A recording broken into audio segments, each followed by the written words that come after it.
Northwest Public Radio, KRFA 91.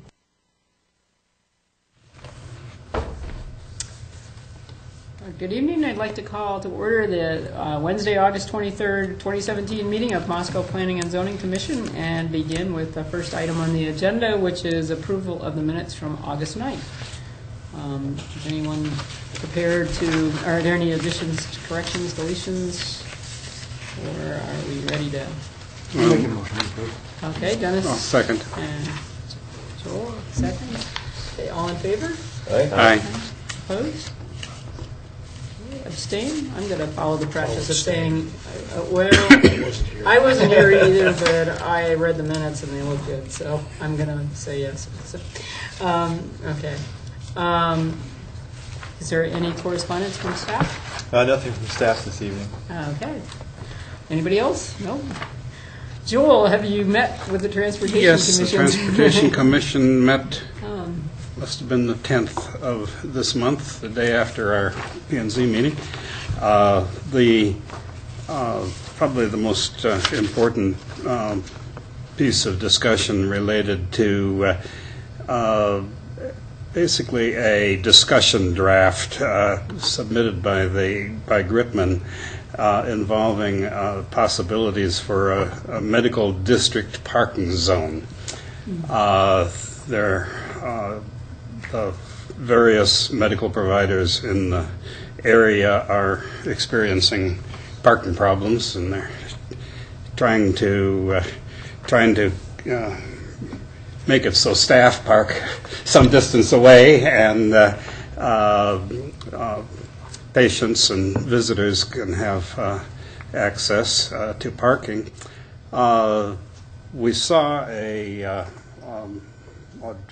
proposed map of various zones with staff parking and parking for the new facilities that have been constructed there over the last year, and the point which was of concern to the Transportation Commission was in the proposal a proposal to make parking along, what is the northbound? Is that Washington? Yes. Be designated as medical district parking, and perhaps even permitted. That's not, of course, without precedent. There are city-owned streets in the University of Idaho where parking is by permit. So there's at least a precedent for that. But that concerned the Transportation Commission. And that would be for staff or for? Well, in the discussion draft, it was colored the color that they designated for staff. Yes. Because I would think people who are patients would have a hard time. I mean, it's not that easy to park on that street in terms of getting in and out of your car safely, especially if you have somebody on the passenger side trying to get out. Right. The main designated visitor and patient lot is where they typically park now, to the south of Gritman.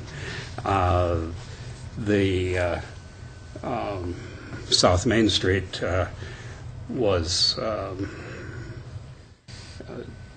proposed to be designated for patients related to the new buildings. But at any rate, this is a discussion. It's not an actual proposal. I think the Transportation Commission was not absolutely convinced that there was a serious problem yet that the city would need to take action on. But the discussion will be ongoing. Is it based on any kind of use study or well, I guess one would say it was based on use experience by the by Gritman administration. Do you have any questions or comments? Or Okay. It may be something that I bring back more comments on here at some point, Right. but it's not clear that it's necessarily a fast-moving proposal. Okay. Well, thank you. Yeah. The next meeting will be the second Thursday in the month. I'm not sure what date that is, but Oh, okay. yeah. So we probably won't hear from you again until the second Thursday of this month, which is tomorrow. Oh, it's the second Thursday of In next September. month. Oh, okay. I was going September. to say, yeah, tomorrow is the No, second. you won't hear from me Yeah, on so that we won't for hear from you a in month. September. Yeah, probably. Okay. We've reached item 4, which is an opportunity for public comment, and we invite members of the public to speak to the commission regarding items that are not on the agenda nor currently pending before planning and zoning, so we welcome you to come and do that. I don't think there are any takers tonight, so we'll move on to item 5, which is 2009 Comprehensive Plan Updates, Chapter 7, and Ray's going to talk to us about that. Okay. Yeah. Well, this is the last chapter in the comprehensive plan, so this is the implementation chapter that kind of gives us directives as far as the manner in which the plan is supposed to be implemented. And what we'll do is go through this. It's a rather short chapter, and then we'll start picking up some of the earlier chapters that we've already gone through to kind of give you a draft final product of maybe chapters 1, 2, and 3 in the upcoming meetings, and then we'll just move along and review what we've gone through up to this point. So chapter 7, I think just updating, in the introduction we had updated some changes in terminology. It used to be Latah County Economic Development Commission. It was formerly that commission, and now it's PEP, Partnership for Economic Prosperity. So just updating that terminology. We've got this section on land development regulations and engineering standards, and then at the end discusses how our ordinances need to be tied to the comp plan. It gives examples of Idaho law where it requires this connection to the comp plan, and then just discusses the special use permits and how we need to overhaul our development ordinances in order to implement this process. I think at the time we probably had relevant criteria and standards within those land use actions that included some comprehensive plan discussion and required that of one of the criteria. So, the comp plan is more of this general community vision guidance document and doesn't require strict adherence. It is in the relevant criteria and standards, and so we don't really see any reason to include this paragraph anymore.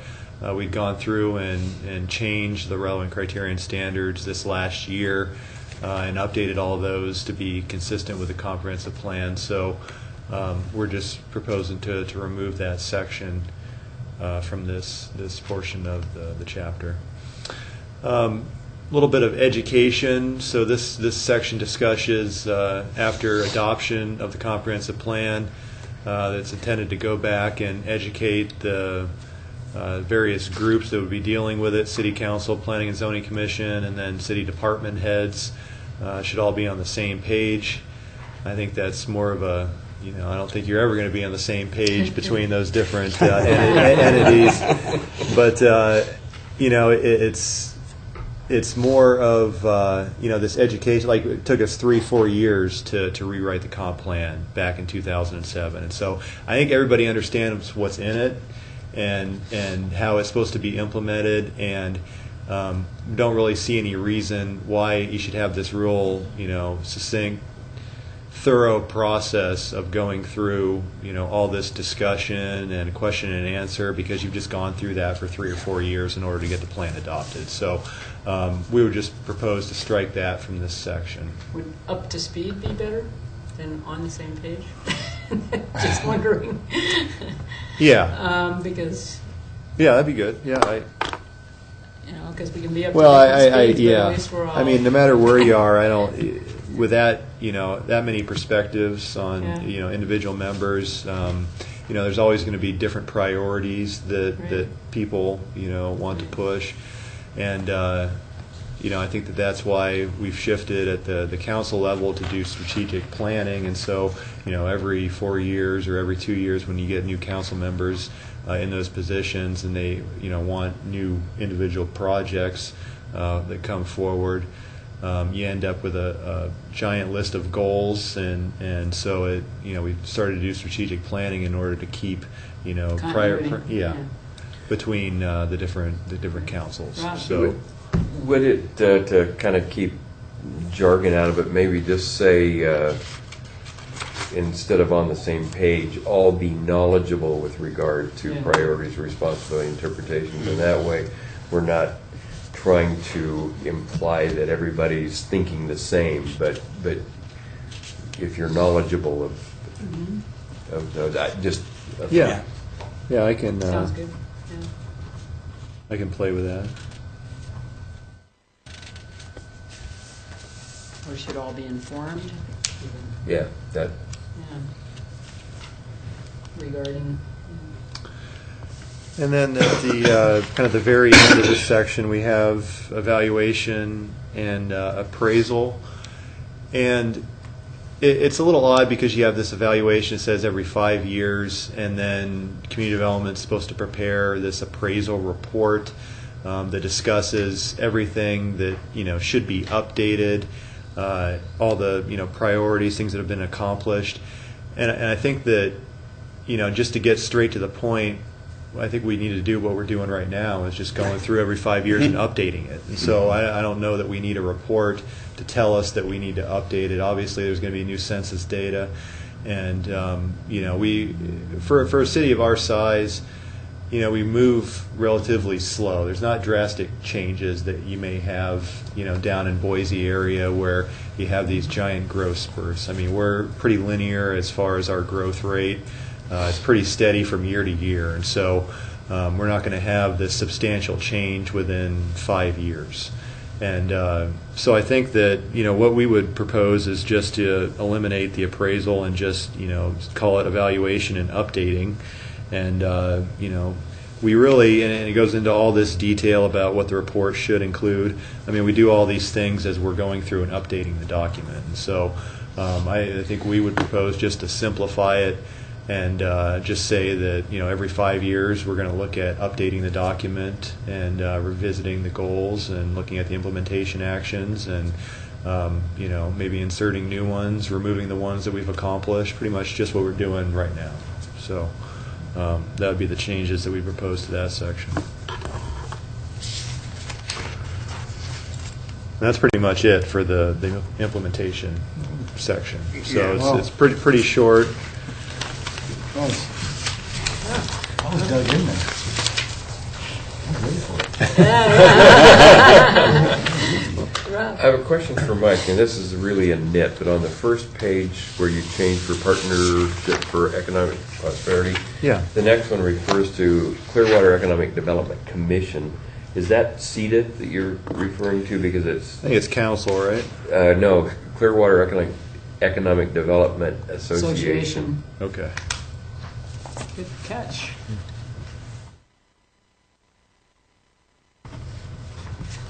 Anything else that jumped out at anybody? No, and I like your other changes. Okay. Okay, so that's it. Okay. So the next item on the agenda is the Use Table Ordinance, Chapter 4, and proposed amendment to the sign code.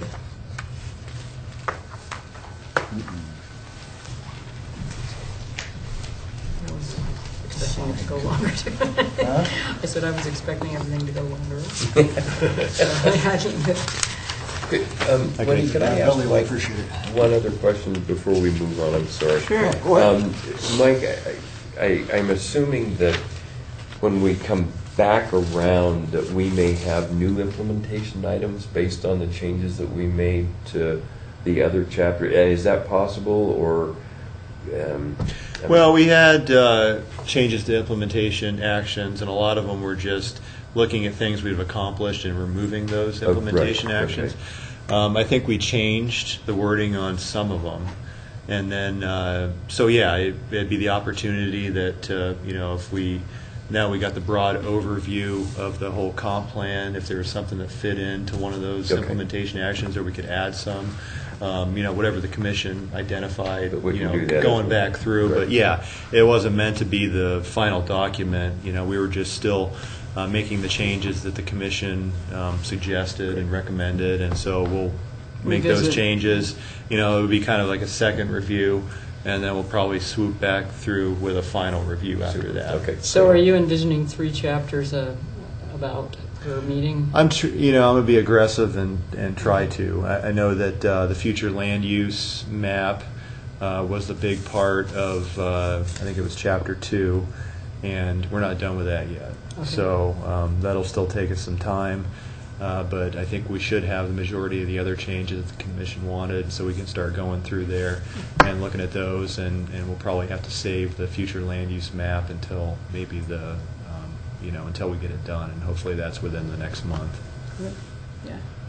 And we'll want to take a closer look at that anyway, because, we're eliminating neighborhood conservation and reassigning land use designations, and so we'll want to make sure that we do that correctly and appropriately. Okay. So, as you recall, the land use table ordinance restructuring into the use table, and it really affected chapters 1 through 4. Chapter 4 was really our chapter that discussed a lot of the bulk and dimensional standards, and so there was just some items that were still outstanding that we needed to take care of. One was an introductory paragraph that explained the content of what was in this chapter, and then we also have the bulk and placement regulations table. I think this is fairly the same as what we had seen before. There's not a whole lot of changes within this. We're essentially just taking what our current requirements are and putting them into table form. So there really wasn't any changes, but we've worked on an introductory statement just to state that establishes parcels and building standards for development in the zoning districts. The standards vary, and usually it's just depending upon the zone where the development's in, as well as the type of building. So whether it be single family, 2-family, multifamily, twin home, townhouse. You usually have varying standards depending upon what zone you're in for those different uses. All residential, non-residential development must comply with the standards contained within the table. And then general exceptions to parcel and building standards as well are contained in this chapter, as well as how to measure setback requirements. And so looks a little bit different than what I have in your packet. So this is just carrying through kind of our table structure that we had for the land use or the use table, just to make them all consistent. So this one, I think, once you add the shading, it reads quite a bit better than the one we had in there previously. So really nothing's changed here except for the formatting. So I've gone through and formatted that. Exceptions to height regulations. So we have this right now within this section or this chapter. We get the question quite often about solar panels, about whether or not those are exempt from height regulations. And right now we contend that they are, but just wanted to be clear that that's one of those items, along with things like chimneys, antennas, ventilators, things of that nature that project above the roof line that don't need to meet or exempt from height requirements of the underlying zone. So just be inserting in there so there's no confusion about whether or not those would be exempt or not. Kind of restructuring this section as far as the setbacks. So right now we have, if you recall, we talked a little bit about adding the street side yard setback measurement in with the front yard measurement, where we measure from the back edge of the sidewalk instead of the property line, just on local residential streets. So we had this section in the we had this language in the definitions section, and we have all these kind of way you measure setbacks and things that are exempt from setbacks, and they're all kind of in different places in the zoning code. And so, just going through and looking at all those various places, we figured we'd just take them out of wherever they're at and put them in one place so everybody can just go to this chapter, they'll get the setbacks, the lot size, and then they can go through all the nuances that we have as far as the measuring of the setbacks, porches that are exempt from setback regulations, and really just put it in this one succinct area, and so everybody has it. And so I just took the definition of a setback really from our definition at the end of the zoning code, just to set the table here. And so a setback's the distance that buildings or uses must be removed from their property lines. Every lot typically has a front, rear, side setbacks that are determined by an underlying zoning district and the building type upon the lot. And then setbacks measurement, and so this is kind of pulling that section that we discuss, on local neighborhood streets where we measure the setback from in order to be consistent throughout developed areas and different zoning districts. And so we'd just be inserting really the same language that we had in the definitions section, I think under front yard and street side yard, into this one space. So, yeah, Joel. Do we anywhere have required setbacks from alleys? Yeah, it'd be a rear yard setback typically. So, usually you have a set of properties and they have the primary street. They may have two flanking side streets and then the alleys behind. Usually that's just a rear yard setback that happens to be up against the alley because most of the lots are, have the alley at the rear of the property. So we would have a 20-foot rear yard setback, and that's for houses. A little bit different for accessory structures. So if you're a garage that's, a workshop or a shed or a garage that's 200 square feet or less, you essentially don't have a setback as long as you're not dumping water or snow on somebody else's property. And so you can go right up to the property line with those structures. Anything over 200 square feet in size essentially has a 5-foot setback from the rear and a 5-foot setback from the side, so long as they maintain a certain height. We had previously, we required, in order to utilize that 5-foot setback, you had to keep the top plate height or the building walls to 10 feet in height. And then we changed that a couple years ago with the ADU ordinance in order to allow, additional livable space. And still, maybe somebody has an existing garage off the alley and they want to add maybe a second level or bonus room to the top for an ADU. They were running into issues with design if it was 10-foot walls and then you just had to have the pitch of your roof. And so it just allowed, one of those short pony walls to go up 4 feet and then go to the peak of your roof from there. And so that's when we changed it to 14 feet to utilize the 5-foot setback. If it goes above 14 feet for the top plate height, then you're automatically required to set it back 20 feet from the rear property line. So. Yeah, I guess what I was hinting at was perhaps the treatment of alleys should somehow be noted here.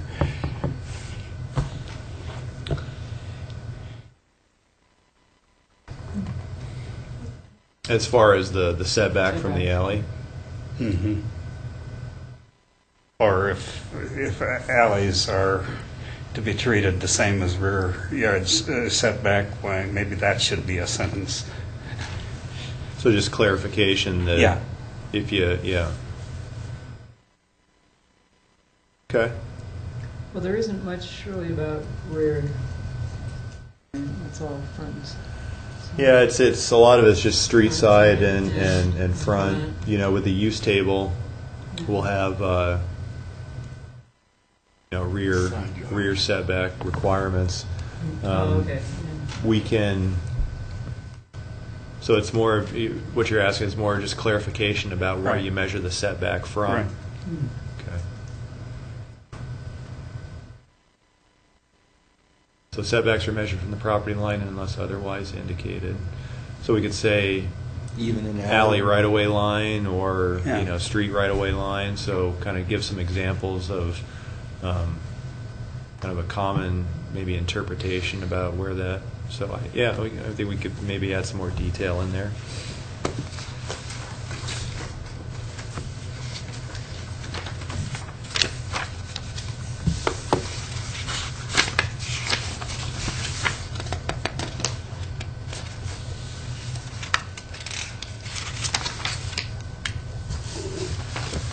And so figure 1 could say rear property line or out or alley. Yeah. Okay. Well, I can work through that, and I'll bring it back, and we can take a look at it. So, this is really just what we currently have, about just adding the street side yard, measuring from the back edge of the sidewalk. We have a section right now about permitted projections, and so if you have eaves, things of that nature, you're allowed to project into the required setbacks. So the setbacks really to the building wall itself, and then these architectural features are allowed to project even further into the setback. In this case, 4 feet into the front, street side and rear yards, and then into the side yard is 2 feet right now. So keeping this the same, I think that this one has worked well. I haven't seen any issues with it. The time I've been here, it really helps people, with setback requirements, because you always have a 1, 2 foot, even 3 foot overhang, and it promotes architectural detail and the design. And so this has always been, I thought, a good ordinance within our code. Would just clarify that decks and carports, those are common, items that we see come in that utilize this projection, because they're not actually indoor livable floor space, and so and they usually have an overhang, and so it doesn't specifically say that, but usually our interpretation has been that they're allowed to encroach even further with decks and carports. So just be clarifying that within that section. And then we have, right now this is within our definition section, and it's really confusing when you read it, because it's underneath our yard requirements or our setback requirements, and it's really saying that setbacks only apply to structures that are over 30 inches in height, and it the way it reads is hard to understand, and we always have to end up explaining it and just knowing it. Staff has to know it by heart and just say that, well, is your structure 30 inches or less? Usually a deck. Is your deck 30 inches or less from the ground? And if it is, then they're exempt from setback requirements. What it doesn't say is railings. So what we've traditionally said is that if you have a deck, as long as the top of the deck is 30 inches or less from the ground, you're exempt, even if it has a guardrail surrounding it, because most decks have guardrails, so nobody falls off and injures themselves. So we'd be just pulling this out of the definition section and then just adding it as a subcategory, saying exceptions to required setbacks.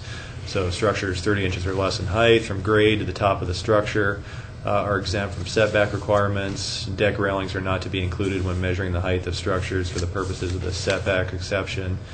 So as long as they do not exceed 42 inches in height and where the rails and material constitute no more than 70% of the railing area. So, we didn't want to end up with somebody coming in with a deck, top of the deck was 30 inches or less, and then all of a sudden they've got 8-foot walls on it. And I think that kind of defeats the purpose of exempting these kind of shorter, less intrusive decks.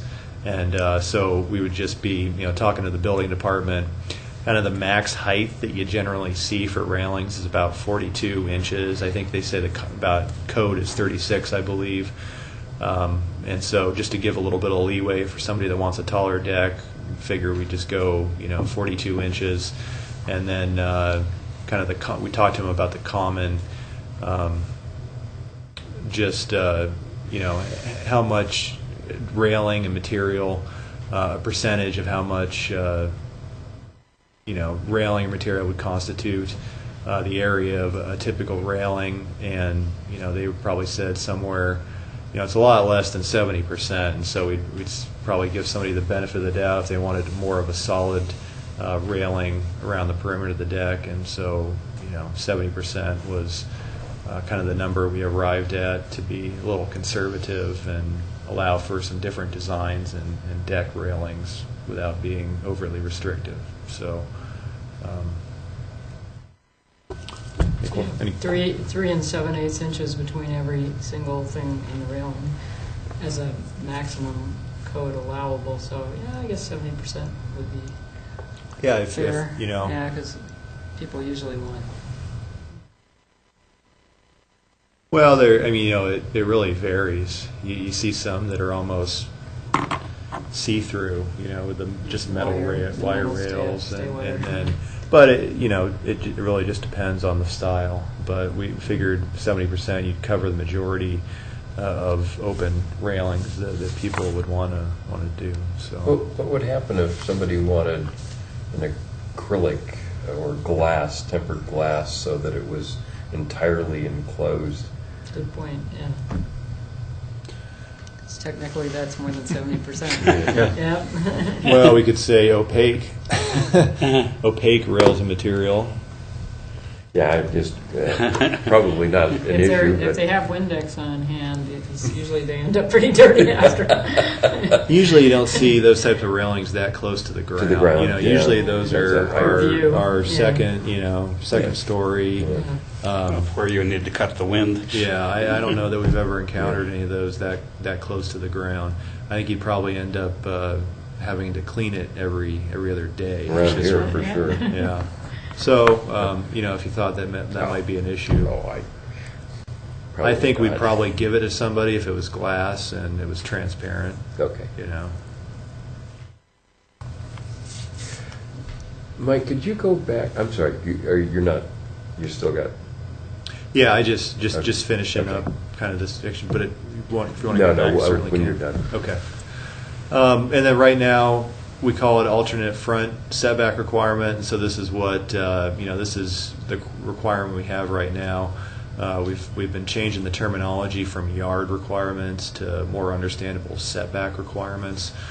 So that's the only change that we have here. If you recall, we expanded upon this section in 2015 to include the 60% of the block. So this is if you have a setback that you're wanting to do an addition, and the current setback for the zone is greater, and you're not allowed to do that, but you have two adjacent properties on either side that are way up closer to the street than you are. You're able to take the average of the setback on both of those properties, and that automatically becomes your front yard setback. And so we had that previously, and then 2015 we expanded upon that, and this was kind of the North Main scenario in the Han rental area where you have motor business zone. There's a 10-foot setback, but yet all these existing buildings are pretty much right up to the front property line. And this is just with the ability to look at the entire block and calculate the number of buildings that are closer to the street, and then you just average that out and it becomes the average setback. So if 60% or more of the principal buildings on that block are non-conforming, then it lets you take the average of what the non-conformity is, and that gives you the front yard. And so you could have a scenario where you had the entire or majority of the entire block is right up to the property line, but the person right next to you happens to be 30 feet back, and just it lets you account for what the majority of the building wall of the block is, and that gives you your a little bit more flexibility for the front setback. And then we never this was kind of an internal policy we had for flag lots, how you measure the setback requirement for those. And we figured that instead of just having an internal policy, you might as well put it in the code so it's clear and it's in the ordinance. And so the way we currently measure or at least front setbacks for flag lots are for drawing a radius from the front setback distance from the center of the flagpole portion of the lot where it enters the main portion of the lot. And then just for clarity and understanding, we added a couple of diagrams And so we're talking about flagpoles. So what we're talking about is, instead of measuring the front setback down here, this is really an unbuildable area because it has to have your drive access to your lot. Some jurisdictions just say, well, this is your front setback and you got to be 20 feet back the entire, this entire property line. But what we say is from where the flagpole portion enters the main lot, you draw, put a dot and then you essentially draw a radius, and that'd be your front setback. And so that's how we've historically done it. Just wanted to make sure it was clear to everybody that that's how we do it. And then this just, all these other property lines on, the side here, and then this just automatically becomes a side as well. And then you got your rear property line there to the north. So your front yard is essentially, or your front, your front yard has to be plan east. Yeah. If north is up, it would be the east side of that lot.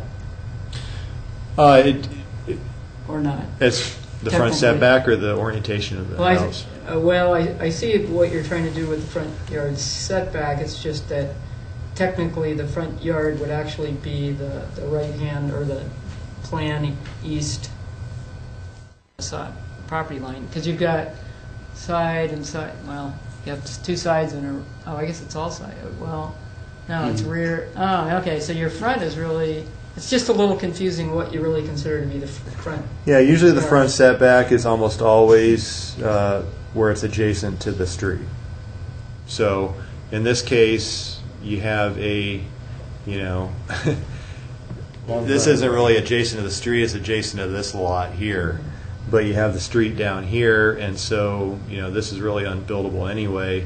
So where do you take the front setback from? And it's traditionally been, since it has to be pretty much the closest property line to the street, and we don't want to completely, rule out this entire area, we've usually just done the, radius from here and drawn a 20-foot setback.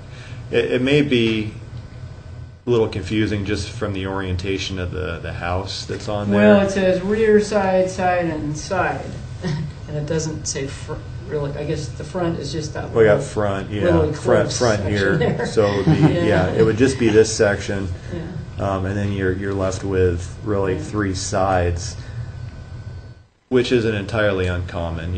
Sometimes you have lots that have 4 or 5 property lines, 6 property lines. There are some odd lots which have usually you just have two side property lines, but there are quite a few that you have 3 side property lines. So What's the point of having a front setback on a flag? Yeah, the radius, what is that? Why do that?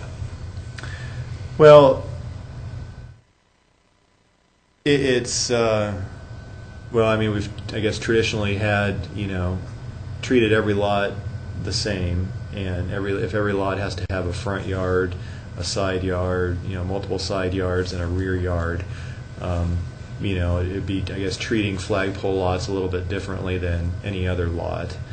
And so, if we have to assign it a front yard setback, I guess the historical interpretation's been that that's the most reasonable way to do that if you're always going, the setback that's closest to the street or most adjacent to the street.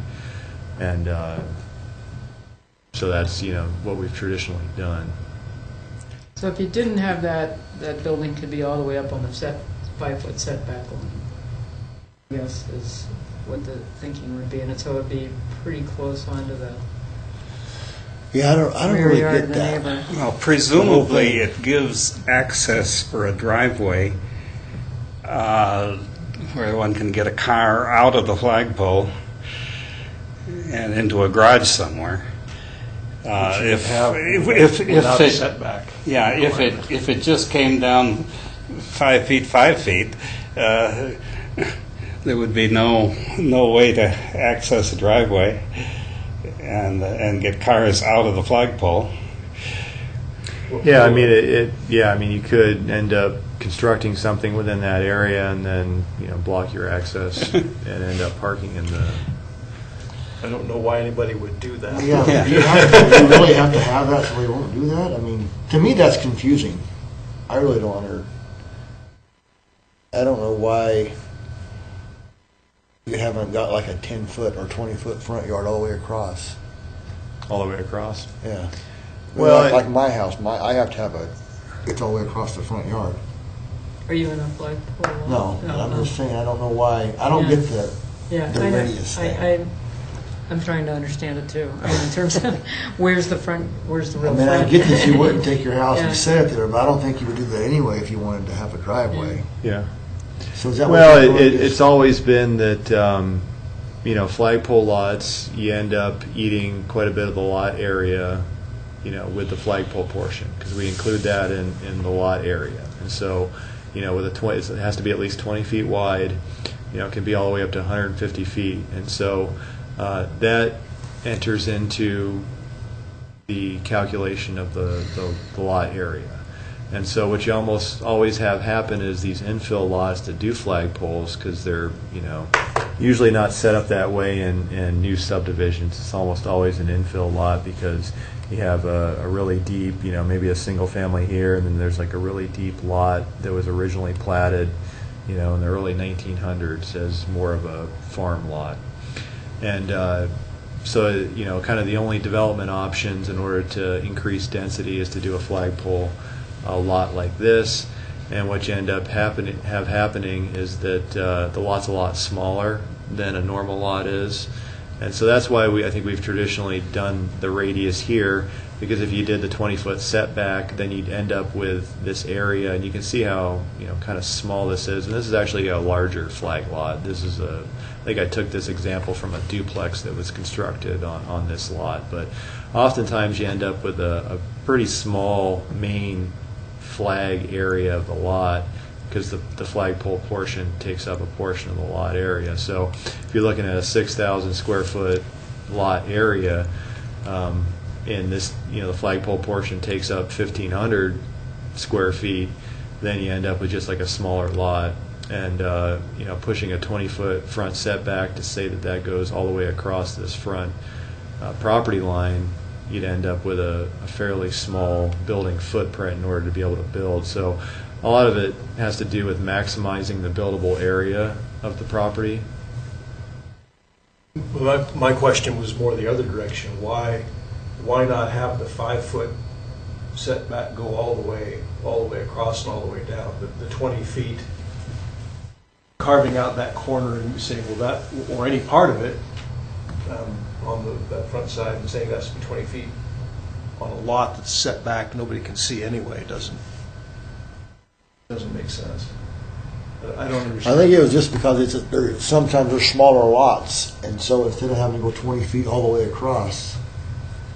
And I think that I didn't come up with that, and my current boss didn't come up with that. That was always just, pretty much handed down, for good or for worse. It's hard to figure out how they really figured it out to begin with. But, I mean, I see what they're trying to do, but And I think it all just stemmed from trying to maximize that area that you can build, and with a smaller lot, because the flagpole portion takes up a certain amount of the total area. I think that's what they ended up with. I think that if we want to change it now, you could have maybe, I don't know how it would affect. We have quite a few flag lots in town, and I don't know if that would adversely affect. We'd push a bunch in the non-conforming category or not. I think especially if we did, if we wanted to say that we were going to go 20 feet all the way on this side property line, I think we'd probably push quite a few in the non-conforming category. Or you could do this configuration. You could put both scenarios and say 20, to grandfather this in. But you use that, or 15 feet, or something like that. So it's less than for flagpole lots instead of 20 feet. So that it's trying to figure out what the average would be across here. 5 feet seems a little shallow to me for being off the neighbor in front of them, but maybe, I don't know, just an idea. So you could continue to allow that as a way of determining it, or an either-or situation. I don't know, it's just a possibility. Could somebody conceivably build the structure clear out to all those setback lines? I mean, they might not want to, but Yeah. Is that how I'm reading this? Is it that structure could be built Mm-hmm. out Yeah. Yeah. to that? The problem is you end up with, I mean, you need someplace to have parking spaces, and you need access to garages. So, but yeah, I mean, you presumably could. That would be your building footprint, the dashed line. You know, once you meet all the setbacks, then you could build right out to the setback line. To me, the drawing, as it is with that radius, would convey to a developer or a purchaser, whatever, the likely footprint that they would be reasonable to build in. So it's sort of truth to the buyer. You know, I guess I kind of like the drawing as it is. I could see somebody planning to build all the way out to the corner there, and planning on parking in the right of way or the flagpole, which would be detrimental to the neighborhood, probably. Yeah, I mean, oftentimes you have that 20-foot setback to the north, and the tendency is to push it, you know, to the south. Mm-hmm. And you're almost, you know, if you're trying to fit maybe a duplex on the lot like this is, the only real, you know, access to the garage is you need the drive to come up here, and that's the most reasonable place because you already have a drive coming up the flagpole portion. So that would be the tendency to push it, you know, to have the, you know, buildable area go further to the south, just because you're constrained with access to the garages on this side. And so, you know, usually you're not maximizing the entire building envelope just because you need access for driveways in the garage. And so it's usually this north-south that, you know, may have a tendency to get maxed out as far as, you know, pushing the building up to the property lines, and not necessarily the east-west because you need the access over there. So I know that a lot of people utilize that, you know, rely on this radius just because they have a little bit more leeway here, knowing that they're not going to go all the way up to the 5-foot area over here and over here. So this is a real example. I mean, I took this from, you know, I did this drawing, but I took it from an aerial with real property lines and everything. So this is kind of a common that we see. So, but yeah, I mean, if you look, you know, where that 20-foot mark would be, you know, it'd probably be into the building at this point, and then you'd really, you know, I mean, it would really constrain it. You'd have this, you know, kind of just a little bit less of an area to work with as far as your building footprint, whether that's a good thing or a bad thing. But this is just kind of depicting how we've always, historically, I guess, interpreted it. Well, I think if we change it, we'd run into non-conforming. Yeah. Too many non-conformities. Yeah. It's the biggest issue in my mind. I mean, I was a little skeptical at first when I first got here about it, but I really have no complaints about it. It seems to have worked fairly well with flagpoles, and it seems pretty equitable to do it that way. And have you ever seen anybody build up to the curve line of the radius? Pretty close. Pretty close? Yeah, pretty close. But it's mainly just been, I mean, you're trying to fit a rectangular or square house onto, you know, a lot, and you're trying to shift, you know, I mean, it's usually just trying to shift it further to the south, and that's when you bump up against it, having the access on the east side like that. So that's fairly common. But I think a number of them, I recall from the last couple of years, were pretty close to maxed out. You know, not to say that the entire footprint of the building looked like that, but when you fit the rectangular shape on there, then it was, you know, the corners were coming up to the setback lines, and so, but they were at pretty much the minimum lot size that we allow in the zone. So, they were running into some constraints. So. Well, I would say that the picture is worth 1,000 words compared to the description. I was like, what? Yeah, and I don't know really any other way to describe it. Yeah. But if anybody else has any No, I think it's fine. I think we should Yeah. discuss it for you. 'Cause Yeah, drawing a radius of the front setback distance from the center of the flagpole portion of the lot where it enters the main lot. We're really talking about two separate things: the flagpole and the actual flagged lot. But right. No, I think it's fine. But we also have this image of kind of depicting your standard lot and showing the measurement, so that we described earlier on local streets.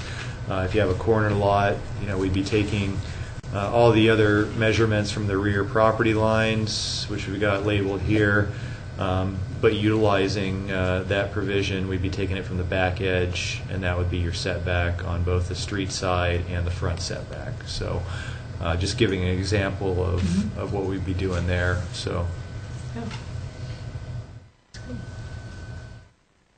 Right now it's 5 feet on your side yard, huh? It is, yeah. If you have two side yards, then they have to equal a total of 15. So at minimum's 5. If you have 5 on one side, then the other side you have to have 10. Yep. But in this case, since it's a corner lot, 5's minimum, and then the street side over there is 15. So you'd have it. So. Except isn't it 10 feet when the lot size is below a certain amount?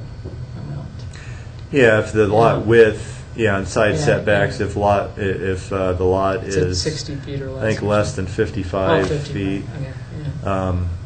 then you're able to go. I think it varies by zone, but if it's generally less than 55 feet in width, then you still have the 5 minimum, but you just have 5 on one side and 5 on the other, so you don't have to do the 15. It's just 10 total. So.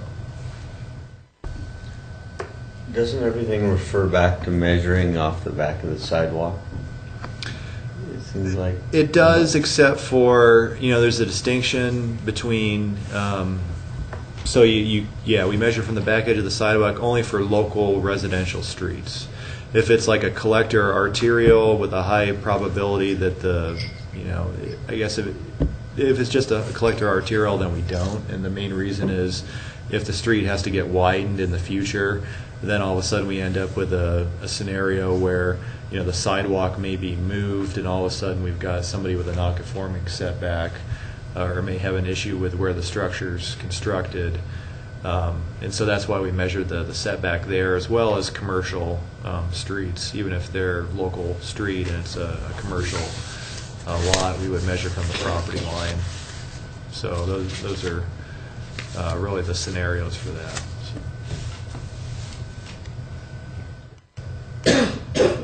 Any other questions? I did have a question on the table. Could you go back to the... Yeah. And you can point me the right direction. Down in the footnote, number 4, minimum front yard setbacks for a garage with a door facing front yard is 20 feet. I don't find a number 4 on the table. So I'm trying to figure out where that fits. I mean, it's kind of a nitpicky point, but I was just more curious than anything else.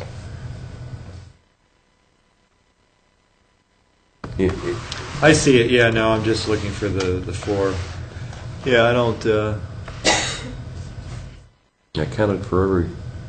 Where it should be located is where you have a front or a street side setback that's less than 20. So, for instance, R3 and R4, we have a 15-foot front setback, or any of these, RO. Okay. So that's the setback. But if you have a garage with a garage door facing the street, then really the garage door has to be set back 20 feet. And the whole intent of that is to be able to park a car in front of the garage without overhanging the sidewalk. Okay. Because our standard stall depth is 20 feet. So we just need to add number 4 up to that R3, R4 where it says 15 and 15. Yeah, and maybe just eliminate that because we have it right here. Exceptions to minimum setbacks listed below. Garage door, front setback. Yeah. When garage door reaches the street. 20 and 20. So either we can eliminate that and just rely upon the footnote, or we'll take a look at it. Okay. And bring that back. But yeah, that's really what what we have now is if we go shorter in a lot of these zones, but if it's a garage door, just so it doesn't overhang the sidewalk, we require that. Makes sense. Okay. Okay. All right. Next thing would be some sign code. We just wanted to, while we were taking the time to redo this large of a portion of the zoning code, there was an issue that came up recently within our sign code, and it had to deal with kind of maximum square footage of sign area that you can have per lot. This came into play in the Gritman's new building on South Main. We have this provision in our sign code that we have a lot of limitations on different types of sign, like the freestanding signs can't be above a certain height, they can't be above a certain size. But then we have this kind of uniqueness to a few different zones where you have a total sign square footage that you can have on a lot. And looking at this property, I mean, you're looking at maybe central business, general business, where a lot of the lots are, think of Main Street, where you may have a building that's 20 feet in width. But you also have maybe some newer development that you may see in Legacy Crossing, which is the urban mixed commercial zone you have grouped in here. And then you have other zones like Gritman's building is central business. It's on the south end of the central business. It's kind of its own island. But they're running into issues with not necessarily meeting any of these other requirements for wall, sign area, things like that, but the total square footage. And so this is always, we run into this a few other times with properties like, you could think of Moscow Hotel. That's a giant property. They have multiple tenants. And it really becomes a bit of a pain for us to implement this, just because anytime somebody wants to come in to pull a sign permit, we have to take inventory of all the signs that they have, or require them to go around and inventory and document the sizes of all the signs that anybody else has on that property, even though they may just be one tenant space. Another example would be University Point on 6th Street. You have this giant property and then all these different individual tenant spaces, and everybody, you talk to any business owner, and I think signage is one of the important aspects of their business. And so we had just run into this numerous times before, but now that we were in this section of the code and changing some things, we figured we'd just clean this up, eliminate the 250 square feet cap, and just let the individual sign areas guide the total sign area that you can get on the lot. Looking at other zones, I know we've run into some issues with the past. You have some residential zones, and you think of residential zones, what's the, other than residential development, what's the other use that you typically see in a residential zone? Maybe a school or a church. And churches, you can think of a few, like the Nazarene Church, Lutheran Church on A Street, that have these giant properties that take up pretty much a whole city block, and they're limited to 32 square feet in size, which isn't a whole lot. And I know that Nazarene has come in with multiple variances that have gotten denied over the years just because of the high threshold of approving a variance. And I don't think now, variance isn't covered under state law. Signs aren't covered under variances. You have to do a separate process in order to get a sign variance these days. So What we were thinking on those is, and this isn't, this is just preliminary, having them go through a conditional use permit once they want to go above a certain size, and thinking of a way to do a qualifier maybe of looking at total square footage of a property. So maybe if your property's greater than 20,000 or 30,000 square feet in size, then you're able to go through a conditional use permit, or maybe we just up the total square footage for properties that are of that size. And it's our experience is that a lot of these larger church properties, the signs are actually fairly small, but they usually want them on each of the frontages to let people know that they're there. And by all means, they're not overly intrusive or overly large, because they're usually restricted by the freestanding sign square footage and the height. It says can't be exceeding 20 square feet in size or 10 feet in height, and which is fairly small.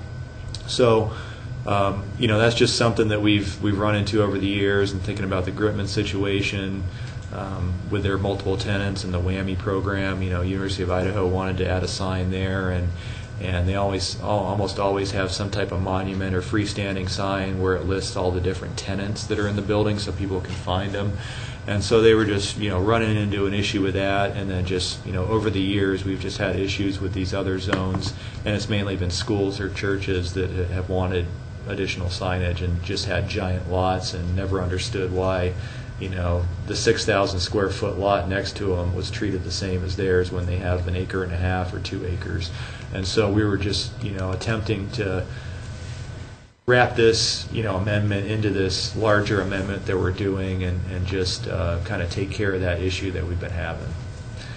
And so I think that if anybody else has any ideas, but I think that's what the direction we were going, is to maybe we could leave it up to the board just to see if it meets the conditional use permit criteria, but it would be nice to have some type of square footage qualification on there, so maybe you don't have a 6,000 square foot small church that wants a sign that's 100 square feet sitting out in front of it. So I think it's important for scale in the neighborhood on a lot of these institutional uses with their signage, and not to detract from the neighborhood or have an impact on the neighborhood. So that's kind of the direction we were going with that issue amendment. So Okay.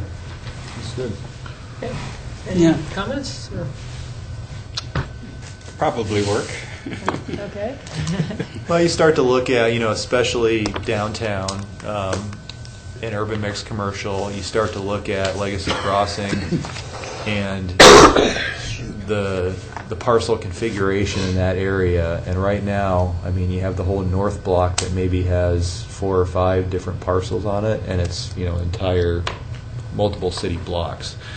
So if you have one of those giant developments and it's all one property, then all of a sudden you're going to fall under the 250 square foot umbrella, and I think we're going to run into issues later, and since we already are running into issues now with Gritman's building, which is reasonably sized, 3 stories, but relatively small triangle that it's on, and we're running into issues now. So we figure we just attempt to address them now that we're opening this chapter. So.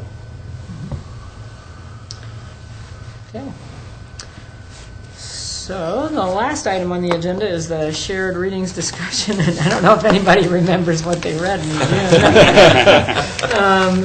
But I went back and reread part of it today just to remember. I don't know. What do you think, Rob? I know you wanted something on. There were something that really struck me when I read back through this. The whole notion of a coalition of community members, if that's a decent term.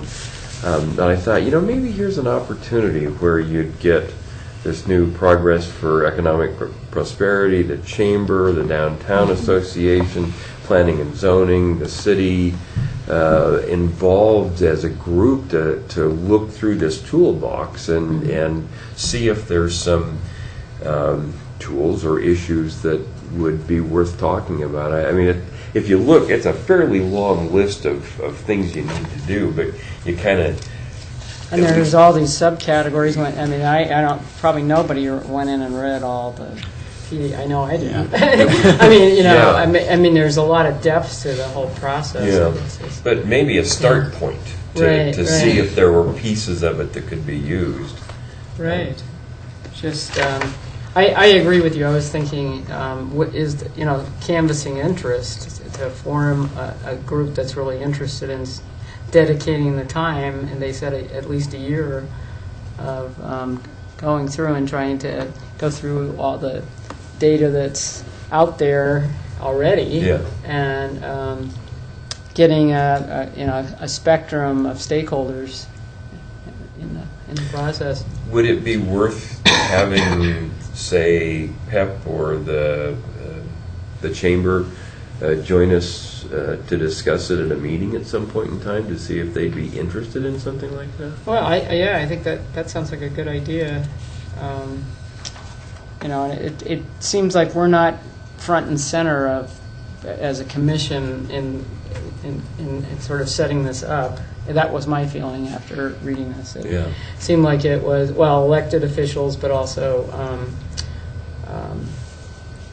people involved directly in business owners, in depending on which geographic area we do the analysis for, but business owners certainly, and building owners, and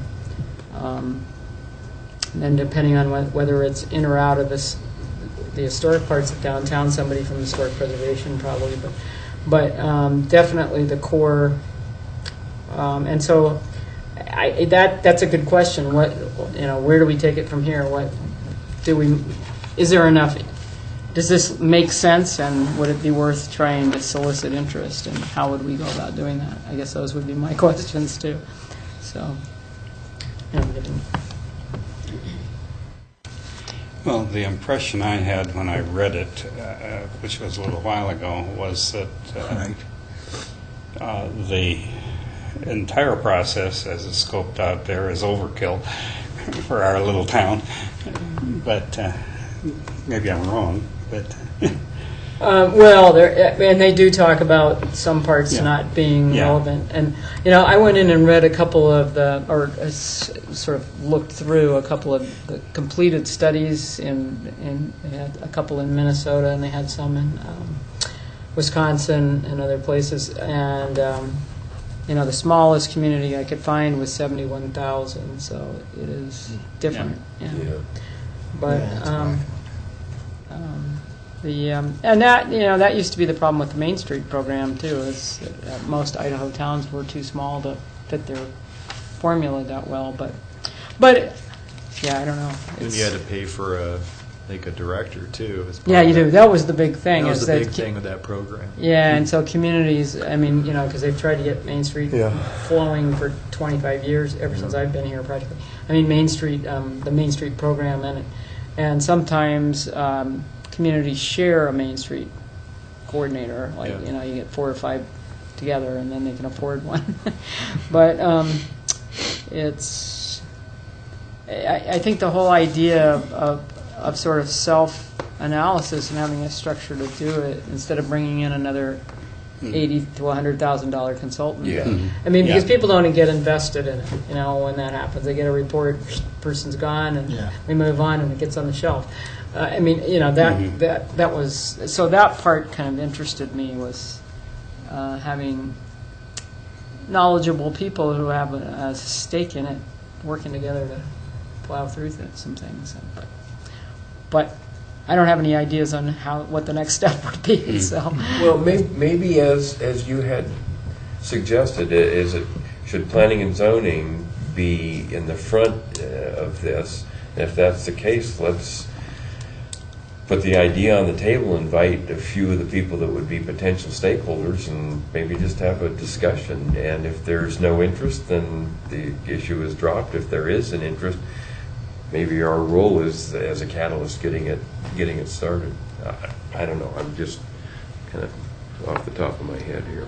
In terms of a proposal, so I was thinking of when we worked with the local growers, in town, and they came to several meetings, and our interim or the ones that aren't up on the bench, and we had discussions with them, and they came to the table and talked about that. And we could do that. We could start inviting. There isn't really an economic development commission per se, but what would be the closest? It would be PEP.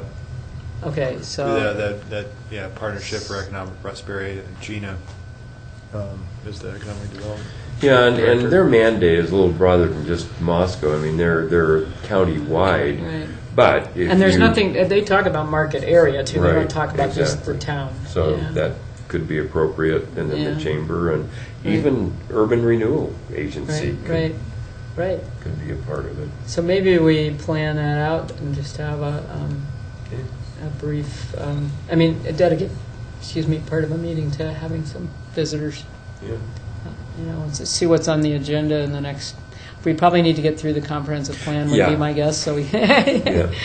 But we could, I don't know what else is coming up on the. Well, we have the two big projects, comprehensive plan and the use table ordinance. So right after those two, I think which we should have wrapped up here in the next couple months. So Okay. usually we have some kind of slower times in the fall, up from October, November up till Christmas. Yeah. So or the holidays. So we can certainly shoot for that time frame.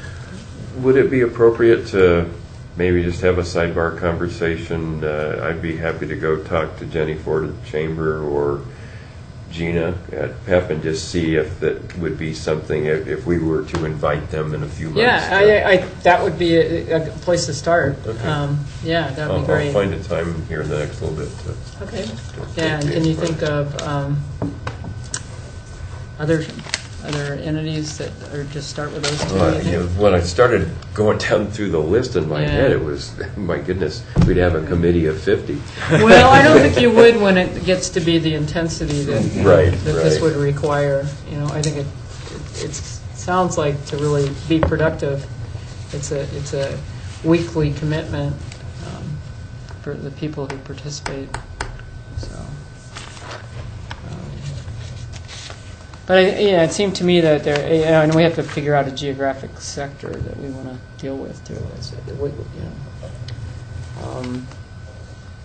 We see our downtown seems to be coming back to life lately. So, at least with restaurants. But certainly retail environment is tough. So I don't know. But that's one thing I wonder is just the recent downslide in.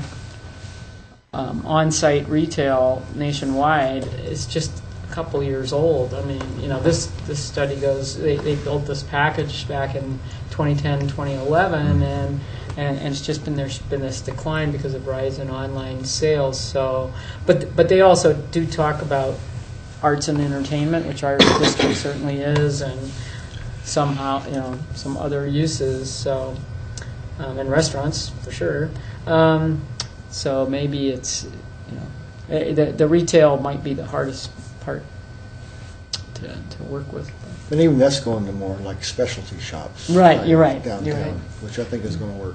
Well, and then there was, the URA paid for a market analysis of the downtown. Okay. And that's the type of data they want us, not us, but the committee to harvest. Well, Yeah. why don't we start out by just having that as a shared reading? Oh, yeah. Okay. So Do you know? Can you get that up on the? Okay. Yeah. Why not? That's an Super. excellent idea, Yeah. and we can kind of see where we're starting. Yeah. Yeah, I like that. And Rob, if you don't mind, if you don't mind talking to those two people to see not if at all. there's Yeah. interest. Did anybody else have any comments on this? It was really kind of how-to type of article. Well, I think we're so- doing good. We got the CMI or whatever, and we got innovation downtown. I think we're on the right track. And all these articles, I swear, it just seems like we're reinforcing what we're doing. Yeah. Okay, well, that's It good. really does. Yeah. exactly. Yeah. Honestly, what we've went over so far is we just reinforced it. Well, that's good. Okay, well, so we know what our next shared reading is, and Mike's going to put that one up, and that'll be good. That'll keep us on this topic for a while, and thanks for suggesting that. So, meeting adjourned. Right. Thank you. Thank you.